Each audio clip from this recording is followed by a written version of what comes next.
بسم اللہ الرحمن الرحیم۔ السلام علیکم دوستو،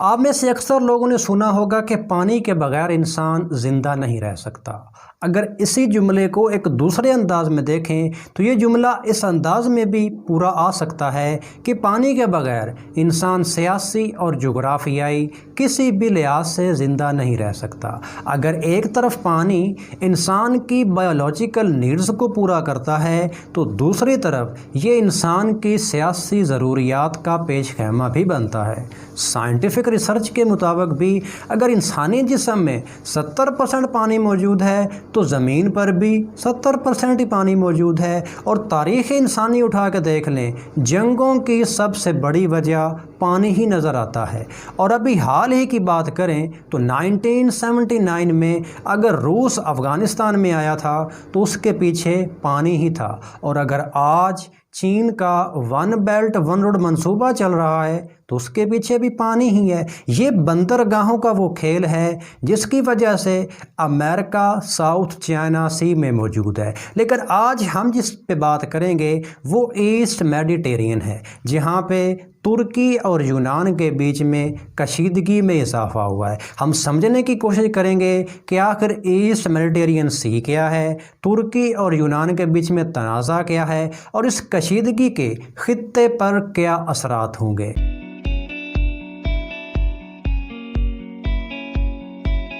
سب سے پہلے بات کرتے ہیں کہ آخر ایسٹ میڈیٹرین سی کیا ہے، لیکن اس سے پہلے یہ بات سمجھ لیں کہ سی کیا ہے۔ سی بنیادی طور پر چھوٹے سمندر کو کہتے ہیں جو کسی بڑے سمندر میں جا کے گرتا ہے، اور جہاں پہ وہ گرتا ہے اسے اوشن کہا جاتا ہے۔ اب اگر ایسٹ میڈیٹرین سی کی بات کریں تو اس کے لیے آپ یہ میپ دیکھیے۔ اس میپ میں آپ دیکھ سکتے ہیں کہ یہاں لکھا آپ کو میڈیٹرین سی نظر آ رہا ہے۔ اس کے اگر اوپر والے حصے کی بات کریں تو آپ کو یورپ نظر آتا ہے، اور نیچے والے حصے کی بات کریں تو آپ کو افریقہ نظر آتا ہے۔ میپ کے اس حصے کو آپ اس میپ میں دیکھیے، یہاں پہ آپ کو واضح طور پر لکھا نظر آ رہا ہے کہ ایک طرف ترکی موجود ہے، دوسری طرف گریس موجود ہے، لیکن اس کے ساتھ آپ کو یہاں پہ ایک چھوٹا سا سائپرس لکھا بھی نظر آ رہا ہے، جو اصل میں ترکی اور یونان کے بیچ میں کشیدگی کا باعث ہے، اور اسی خطے میں ترکی اور یونان کے بیچ میں موجودہ دور کا کانفلکٹ بھی چل رہا ہے۔ اور اس موجودہ تنازع کو سمجھنے کے لیے ترکی اور یونان کے جو ساحلی موقف ہیں، یعنی کہ کہاں کس ملک کی کتنی سرحد ہے، اس کو سمجھنا ضروری ہے۔ تو اس کے لیے آپ یہ میپ دیکھیے۔ اس میپ پہ آپ دیکھ سکتے ہیں کہ جو وائٹ آپ کو نظر آ رہا ہے یہ ساری کی ساری زمین ہے، اور جو بلیو نظر آ رہا ہے یہ سارے کا سارا پانی ہے۔ لیکن اس میں اگر آپ غور سے دیکھیں تو ایک آپ کو واضح طور پر یہاں پہ واضح بلیو نظر آ رہا ہے، اور نیچے جو ہے وہ لائٹ بلیو نظر آ رہا ہے۔ جو اوپر والا واضح بلیو ہے ترکی کا موقف ہے کہ یہ سارے کا سارا علاقہ اس کی حدود میں آتا ہے، لہٰذا اس کو یہاں پہ ڈرلنگ کرنے کا پورا اختیار حاصل ہے، جبکہ یونان کا موقف ہے کہ ترکی کا یہ موقف غلط ہے، یہ عالمی قوانین کی خلاف ورزی ہے۔ اب اگر آپ دیکھیں اسی میپ میں آپ کو ایک چھوٹی سی پٹی بھی نظر آ رہی ہے۔ یہ جو پٹی ہے یہ اصل میں لیبیا اور ترکی کو آپس میں ملاتی ہے۔ ترکی کا موقف یہ ہے کہ جہاں پہ اس کی حدود کا اختتام ہوتا ہے وہاں سے لیبیا کی حدود کا آغاز ہو جاتا ہے۔ تو بنیادی طور پر ترکی کہنے کا مقصد یہ ہے کہ یہ سارے کا سارا جو راستہ ہے وہ اسی کا ہے، اور اسی میں اس کو ڈرلنگ کرنے کا اور اپنے جہاز گزارنے کا پورا اختیار حاصل ہے، اور اسی موقف کے یونان سخت خلاف ہے۔ اور اسی وجہ سے جو آج کل کا موجودہ تنازع ہے وہ ترکی اور یونان کے بیچ میں چل رہا ہے، لیکن یہ صورتحال ویسی نہیں ہے جیسی بظاہر آپ کو نظر آ رہی ہے، بلکہ صورتحال اس سے زیادہ کمپلیکس ہے۔ اس کمپلیکسٹی کی پہلی وجہ تو ترکی اور یونان کا ہسٹوریکلی ایک دوسرے کے خلاف ہونا ہے۔ واضح رہے کہ پہلی جنگ عظیم میں ترکی اور یونان ایک دوسرے کے خلاف لڑے تھے، اور اس میں چونکہ یونان کو شکست ہوئی تھی اور جدید ترکی مرز وجود میں آیا تھا، تو اس کے بعد سے ایک سیریز آف ایکشن ہے، ایک سیریز آف کانفلکٹس ہے جو ترکی اور یونان کے بیچ میں مسلسل چلتی رہی ہے، جس میں سائپرس کا تنازع بھی شامل ہے۔ لیکن اس میں ایک انٹرسٹنگ فیکٹر یہ ہے کہ دونوں ممالک آج کے جدید دنیا کے ایک فوجی بلاک جس کا نام نیٹو ہے اس کے اراکین ہیں، اور نیٹو کے آرٹیکل 5 کے مطابق اگر کسی بھی ایک نیٹو ملک پر حملہ ہوتا ہے تو وہ سارے ممالک پر ہی حملہ تصور کیا جائے گا۔ تو اگر دونوں ممالک جو کہ نیٹو ہی سے تعلق رکھتے ہیں ان کے بیچ میں ایک وار سچویشن ہو تو آرٹیکل 5 کہاں پہ اپلائی ہوگا؟ یہ بہت ہی انٹرسٹنگ اور کمپلیکس سچویشن ہے۔ اصل میں جو موجودہ کہہ لیں گے سچویشن ہے، یا جو کہہ لیں کہ یونان اور ترکی کے بیچ میں موجودہ کانفلکٹ ہے، اس کا اس وقت آغاز ہوا جب ترکی نے وہ جو میپ میں پہلے آپ کو ایریا دکھایا گیا تھا اس میں ڈرلنگ کا آغاز کیا، اور جب ترکی نے وہاں پہ ڈرلنگ کا آغاز کیا تو یونان نے اس پر سخت قسم کا ری ایکشن دیا۔ اصل میں ترکی کافی عرصے سے اپنے ارد گرد کے علاقوں میں مختلف قسم کی ڈرلنگز کر رہا ہے۔ لاسٹ ویڈیو میں ہم نے بات کی تھی کہ بلیک سی میں ترکی نے بہت بڑے گیس کے ذخائر کو دریافت کیا ہے، لیکن اب اس نے جو ڈرلنگ کا دائرہ ہے وہ میڈیٹرینین سی تک بڑھا دیا ہے، اور اس علاقے تک بڑھا دیا ہے جہاں پہ یونان کا موقف ہے کہ وہ اصل میں اس کا علاقہ ہے۔ اور جب ترکی نے ڈرلنگ سٹارٹ کی تو یونان نے بھی اسی کے مقابلے میں وہاں پہ ڈرلنگ سٹارٹ کر دی، اور اسی بیچ میں دونوں ممالک کے جو بحری جہاز ہیں وہ ایک دوسرے کے آمنے سامنے آ گئے، اور بالکل ایک کہہ لیں کہ وار قسم کی سچویشن جو ہے وہ پیدا ہو گئی۔ تو اس میں ترکی کا جو موڈ ہے وہ کافی اگریسو اور جارحانہ نظر آیا۔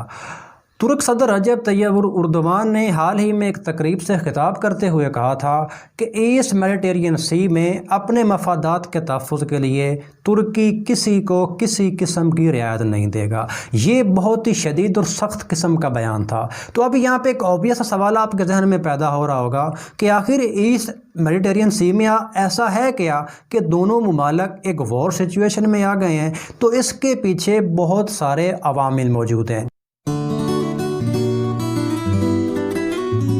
سب سے پہلا یہ کہ ایسٹ میڈیٹرینین سی افریقہ اور یورپ کے بیچ میں واقع ہے، تو افریقہ اور یورپ کے بیچ میں اتنی بھی ٹریڈ ہو سکتی ہے یا ہوتی ہے وہ اسی راستے کے ذریعے سے ہوتی ہے، لیکن یہ اس کی ایک وجہ ہے۔ اس کی دوسری وجہ اس سے زیادہ اہمیت کی حامل ہے، وہ یہ ہے کہ 2010 میں امریکن جیولوجیکل سروے کی رپورٹ کے مطابق جہاں پہ ترکی اور یونان واقع ہیں، اس میں یعنی ایسٹ میڈیٹرینین سی کا یہ جو حصہ ہے اس میں گیس اور تیل کے وسیع ذخائر موجود ہیں، اور وہ اتنے بڑے ہو سکتے ہیں کہ یہ نمبر 1.7 بلین بیرل تیل اور 122 ٹریلین کیوبک فیٹ گیس تک جا سکتا ہے۔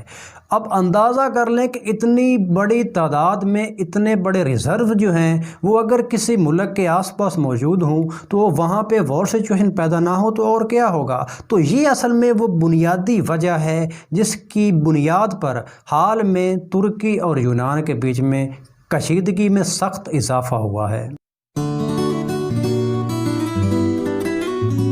عالمی سطح پر کسی بھی خطے میں اگر اس قسم کی سچویشن پیدا ہو یعنی وار کی سچویشن ہو یا کشیدگی میں اضافہ ہو تو عالمی قوتیں اس میں آ جاتی ہیں اور بیچ میں مصالحت کروانے کی کوشش کرتی ہیں۔ تو یہاں بھی عالمی قوتوں نے مداخلت کی جس میں سر فہرست ہے جرمنی۔ جرمن وزیر خارجہ حال ہی میں یونان اور ترکی کے دورے پر آئے اور انہوں نے اس بات پر زور دیا کہ دونوں ممالک کو معاملہ بات چیت کے ذریعے حل کرنا چاہیے۔ واضح رہے کہ اس سے پہلے جرمنی جولائی میں بھی ترکی اور یونان کے بیچ ایک معاہدہ کروانے کی کوشش کرتا رہا، لیکن جب اس معاہدے میں اس کو ناکامی ہوئی یعنی ترکی اور یونان نے کسی بھی بات پر اتفاق نہیں کیا، جرمنی پیچھے ہٹ گیا، اور اس میں بھی ترکی کا موقف یہ تھا کہ اس معاملے کو خراب کرنے کا ذمہ دار یونان ہے، اور اس کے بعد ترکی نے دوبارہ سے انہی علاقوں میں ڈرلنگ کے لیے سرویز کا آغاز کر دیا۔ اور اب موجودہ سچویشن میں بھی ترکی کا یہ کہنا ہے کہ اگر کوئی بھی منفی پہلو سامنے آتا ہے تو اس کا ذمہ دار یونان ہوگا۔ اس کے علاوہ عالمی قوتوں کی بات کریں تو UAE اور فرانس بھی یہاں پہ موجود ہیں۔ اب UAE جو کہ اوبویسلی ترکی کے خلاف ہے وہ فرانس کی حمایت کر رہا ہے، اور اس کے ساتھ ساتھ چونکہ فرانس یونان کی حمایت کر رہا ہے تو یو اے ای انڈائریکٹلی یونان کی حمایت ہی کر رہا ہے، اور فرانس نے تو یہاں تک کیا ہے کہ اس نے یونان سے سولیڈرٹی شو کرنے کے لیے اپنے فائٹر جیٹس اور کچھ ہیلی کاپٹر بھی ایسٹ میڈیٹرینین سی میں بھیج دیے ہیں، جس کے بعد اس بات کا خدشہ بڑھ گیا ہے کہ خطے میں کشیدگی میں مزید اضافہ ہونے جا رہا ہے۔ اب اس کشیدہ ہوتی صورتحال پہ ماہرین کی رائے کیا ہے، تو اس کے لیے Australian institute for Europe and security studies میں کام کرنے والے ایک ایکسپرٹ، ان کی رائے کو اگر آپ دیکھیں تو وہ کہتے ہیں کہ ترکی اور یونان کے درمیان سائپرس کا تنازع تو کئی سال سے اور کئی دہائیوں سے موجود ہے، لیکن گزشتہ 5 سال میں قدرتی گیس کی دریافت نے سب کچھ بدل کر رکھ دیا، اور عالمی طاقتوں کے لیے ایسٹ میڈیٹرینین سی ایک بڑا اور نیا میدان جنگ بننے جا رہا ہے، جس میں یورپین یونین، مڈل ایسٹ اور نارتھ افریقہ بھی شامل ہوگا۔ تو ماہرین کی رائے میں بھی سچویشن کافی کشیدہ ہوتی دکھائی دے رہی ہے، اور CNN کی گزشتہ روز کی ایک رپورٹ کے مطابق دونوں ممالک کے درمیان اگر کشیدگی میں اضافہ ہوتا ہے تو اس سے پورا خطہ لپیٹ میں آ جائے گا، یعنی اس کے اثرات صرف اس علاقے تک محدود نہیں رہیں گے بلکہ آس پاس جتنے بھی ممالک ہیں پورے کا پورا خطہ جو ہے وہ اس کی لپیٹ میں آ جائے گا۔ اور چونکہ ایسٹ میڈیٹرینین سی سینٹر میں واقع ہے، ایک طرف اس کے یورپ ہے اور ایک طرف اس کے افریقہ ہے، تو وہ سارے کے سارے ممالک بھی اس سے افیکٹ ہوں گے۔ تو امید ہے دوستو آپ کو یہ چیز سمجھنے میں ہیلپ ہوئی ہوگی کہ اس وقت ایسٹ میڈیٹرینین سی میں کیا چل رہا ہے۔ اس بارے میں آپ کی رائے کیا ہے، نیچے کمنٹ سیکشن میں ضرور لکھ کر بتائیے۔ آپ سے ملاقات ہوگی نیکسٹ ویڈیو میں کسی نئے بین الاقوامی موضوع کے ساتھ۔ تب تک کے لیے اپنا بہت سارا خیال رکھیے گا۔ اللہ حافظ۔